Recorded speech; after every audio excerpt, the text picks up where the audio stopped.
My career has been based on an understanding, one, that as a prosecutor, my duty was to seek and make sure that the most vulnerable and voiceless among us are protected, and that is why I have personally prosecuted. Should I put this in my pocket? Yeah. Not outside.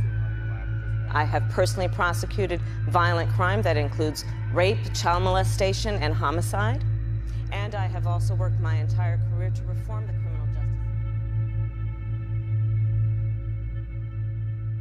I was born and raised Catholic.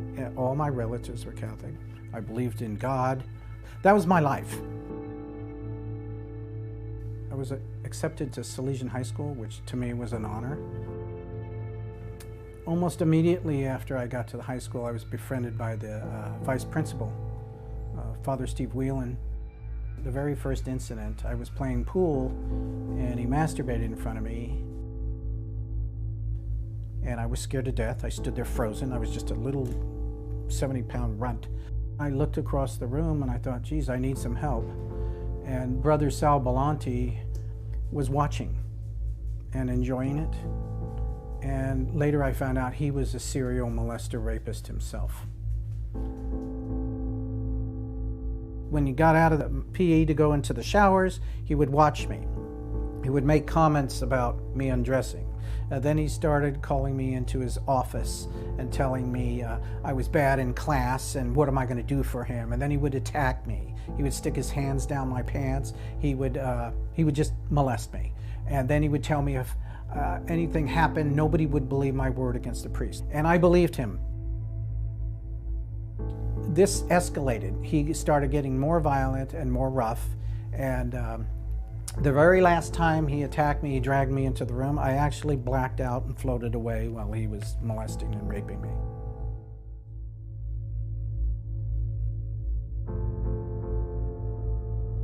I just gave up on Catholicism. I gave up on God. I lost all sense of spirituality.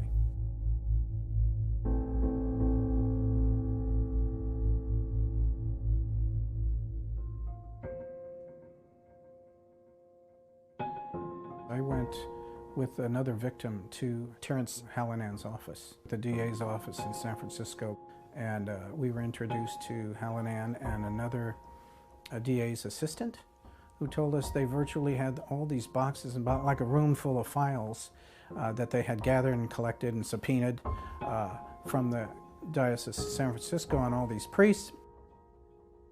Bishop Levada at that time was the highest ranking bishop in the United States. Then he became cardinal. So this was the top guy. This was the kingpin in the United States. And we had a champion here that was going to go after him. We thought, well, this is going to go somewhere. These guys are going to be punished. They're going to be held accountable. They're going to be prosecuted. 38-year-old Kamala Harris came out of nowhere and was swept into office as San Francisco's district attorney. In 2004, Kamala Harris was elected. Everything just went down the tubes. I started out by writing a letter asking for some help or some accessibility to the file. I didn't get any response. So then we made posters and started putting them all over the city, and we got no response. Several media members were also asking for files and stuff, and they were getting nothing. So in 2010, there was a big article in San Francisco Weekly, and they were pestering her office, and then what they got was this false statement that they were protecting victims. It's just a flat-out insult. She could have redacted the names, blacked out the names and left them out. Everything he did to gather information and to try and prosecute and go after them disappeared and went the other way. She shielded and protected them, and we were floored at what happened.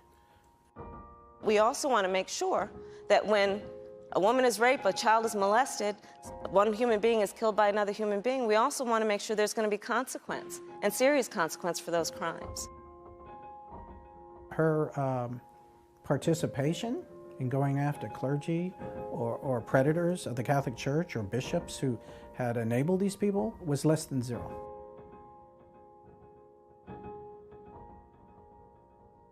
I would like her to produce one clergy abuser or one bishop that she's even tried to prosecute. I'd like to hear it.